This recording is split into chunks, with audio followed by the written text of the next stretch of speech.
कल से आप पुजारियों का रजिस्ट्रेशन शुरू कर रहे हैं, बिल्कुल कीजिएगा। बट एक शख्स हैं, वो कह रहे हैं कि हम 10 महीने से चक्कर लगा रहे हैं सेक्रेटेरिएट के। पहले जब अरविंद जी मुख्यमंत्री थे, अब जब आतिशी मुख्यमंत्री हैं, तो वो चक्कर लगा रहे हैं। उनका नाम है साजिद रशीदी, ऑल इंडिया इमाम एसोसिएशन के वो हेड हैं। वो अपना बड़ा दुखी हैं। आज आपने ऊपर से जब सम्मान योजना की घोषणा की, वो अपना और दुखी हो गए। उनकी बात एक बार सुन लीजिए आप। देखिए 17 महीने हो गए और एक दिन के बाद 18 महीने हो जाएंगे। हमारी तनख्वाह नहीं मिली है और हम पिछले 6 महीने से बराबर प्रयास कर रहे हैं।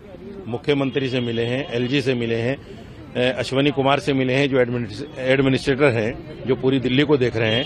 छोटे बड़े जितने भी अफसर हैं, उन तमाम लोगों से मिलकर हम परेशान होकर यहाँ आए हैं, ताकि अरविंद केजरीवाल से भी पूछें कि भाई आपकी पार्टी, आपकी सरकार हमें सैलरी क्यों नहीं दे रही है। अगर अब भी ये लोग मुलाकात नहीं करेंगे, नहीं बताएंगे, तो हम बैठ जाएंगे यहाँ धरने पर, और जब तक हमारी सैलरी नहीं मिलेगी हम उठेंगे नहीं। इन इमामों को भी मिलनी थी 18,000 रुपए की राशि। 17 महीने हो गए, 240 ऐसे लोग हैं दर दर की ठोकरें खा रहे हैं। इनसे क्या नाराजगी? इनका पाप तो नहीं लग जाएगा कहीं? राजेश जी देखिए, अरे भाई देखिए, हरिशंकर जी बड़े अच्छे आदमी, आप उनके मुंह में ना शब्द डाल देते हैं।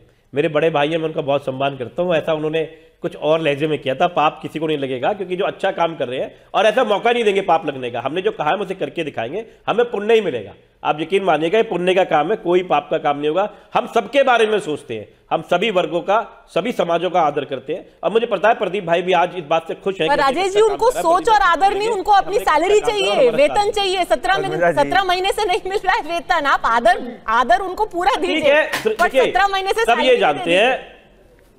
देखिए, अच्छा मैं तो एक बात पूछ रहा हूँ, हरियाणा में तो चलो प्रदीप भाई दे रहे हैं, उनको पता है इमामों को सैलरी है तो टाइम पे दे रहे हैं। प्रदीप भाई बता देंगे वो दे रहे नहीं दे रहे।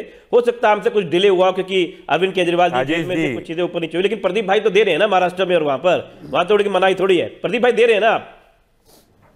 मैं जवाब दे दूं पद्मजा जी? हाँ दीजिए। मैं कह रहा हूं राजेश भाई, मैं आपसे सीधा पूछ रहा हूं भाई, हम तो हरियाणा में भी दे रहे हैं, हम तो महाराष्ट्र के अंदर भी दे रहे हैं, पर आपने 3 सालों में पंजाब में एक भी महिला के खाते में 1 रुपए नहीं डाला है। हमने तो महाराष्ट्र में भी डाला, मध्य प्रदेश के अंदर भी डाला है, हमने हरियाणा में भी डाला है। तो जहां हमारी सरकार, जहां हमने वादा किया, हम तो डिलीवर कर रहे हैं। आप झूठ क्यों बोल रहे हैं? आप एक महिला का नाम बता दीजिए जिसके खाते में पैसे डाले। आप मौलवियों की सैलरी नहीं दे रहे, और झूठ बोलना पाप होता है। आपने सिर्फ 50 करोड़ का अपना शीर्ष महल बनाया है और सिर्फ भ्रष्टाचार किया। आप एक महिला का नाम बता दीजिए, मैं आपके लिए ताली बजा दूंगा, जिसको आपने पंजाब में अपने खाते में पैसा डाला है।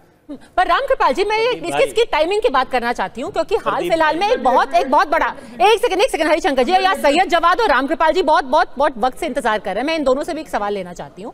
रामकृपाल जी, ये टाइमिंग क्या है? जैसे कहते हैं क्रोनोलॉजी इसमें ये है कि पिछले 1 महीने से ये वोटर लिस्ट का मुद्दा बहुत गरमाया हुआ था। बार बार ये कहा जा रहा था कि यहाँ पे बांग्लादेशी रोहिंग्याओं को बसाया गया है। कल ही की बात कर लीजिए, 7 बांग्लादेशियों को दिल्ली पुलिस ने चिन्हित करके उनको डिपोर्ट कर दिया। क्या दोनों को जोड़ करके देखा जा सकता है? क्योंकि अब इल्जाम सीधा ये लग रहा है कि कौन बांग्लादेशियों को दिल्ली में बसा करके उनको वोटर बना रहा है। निश्चित रूप से देखिए पद्मजा जी, अभी जो एक बात हो रही थी उस पर मैं एक चीज कहना चाहता हूं। हमारे यहाँ एक है कि हारे को हरिनाम। दिनकर जी जब जवान थे तो उन्होंने पहली किताब लिखी थी हुंकार, रसरथी, तमाम उनकी बड़ी उस तरह की किताबें थी, और आखिर में उन्होंने लिखा कि हारे को हरिनाम। आज अभी मैं एक चैनल पर आप पार्टी की रेखा जी थी, रीना जी ने शुरुआत आज की जय श्री राम कहकर। यहाँ आप देखिए, आपके यहाँ पे कांग्रेस पार्टी भी है, आप पार्टी भी है, आपस में किस तरह से लड़ रहे हैं। तो मेरा इतना ही कहना था कि 10 साल पहले 12 साल पहले जब मोदी जी आए, उसके बाद जो उन्होंने एक पिच तैयार की बीजेपी ने, आज आप पार्टी भी उसी पिच पर जाकर के शरणागत हो गई है। उसको भी समझ में आ रहा है कि एक तरीका ये भी है। और हताशा में, जैसा मैंने कहा, हारे को हरिनाम, ऐसा होता है कि इस बार की जो लड़ाई है वो इस तरह से लग रही है कि कहीं ना कहीं आप पार्टी को लग रहा है कि काफ़ी देर हो चुकी है, बड़ी मुश्किल है। तो ये जो तमाम प्रयास, महिला सम्मान योजना, उसके बाद आज जिस तरह से पुजारियों किया जा रहा है, मैं उन बातों को दोहराना नहीं चाहता कि 17 महीने हो गए रास्ते, वो जो अभी कह रहे थे बिल्कुल सही है, 17 महीने से तो वेतन नहीं दिया गया। और ये जो घोषणाएं इस तरह की जा रही हैं, तो ये सब केवल मेरा ये कहना है कि ओवरऑल आज कोई भी कुछ भी कह ले, एक तो इंडिया अलायंस कहीं नहीं दिखाई पड़ रहा है अपने आप में। पर रामकृपाल जी, ये कहना सही होगा कि सिर्फ चुनाव की वजह से ही भगवान को याद कर रहे हैं? मेरे को तो याद है 2022 में दिवाली से ठीक पहले अरविंद जी ने कहा था कि गांधी जी की जगह लक्ष्मी गणेश हमारे नोटों पे होने चाहिए। नहीं, वो तो बड़े टाइम से याद करते आ रहे हैं। हनुमान मंदिर तो वो उस वक्त से जा रहे हैं जब इंडिया अगेंस्ट करप्शन के वो हिस्सेदार थे। जी आप ध्यान रखिएगा, जब चुनाव, उसके पहले एक चुनाव में इन्होंने हनुमान चालीसा पढ़ा था, एक होटल में किसी का प्रोग्राम था वहां पे बाकायदा।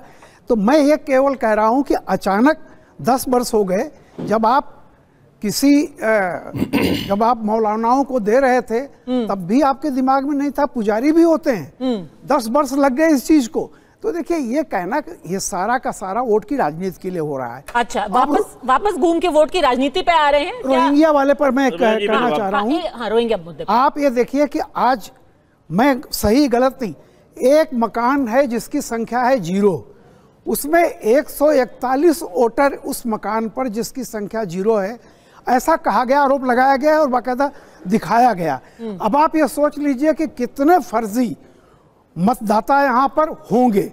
और ये जो कहा जा रहा है कि सही नाम कटवा करके किसी अगर वोटर जेन्युइन है तो उसका आसान नहीं होता उसका नाम कटवाना। ठीक है, आप नाम बढ़वा सकते हैं।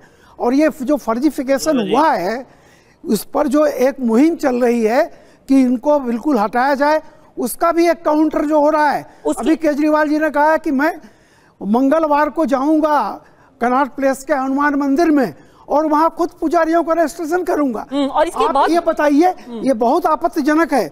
जब तक सरकार की कोई घोषणा नहीं होती तब तक किसी से भी आप ये कह के पैसा दे करके उसका रजिस्ट्रेशन कैसे करेंगे? ठीक है।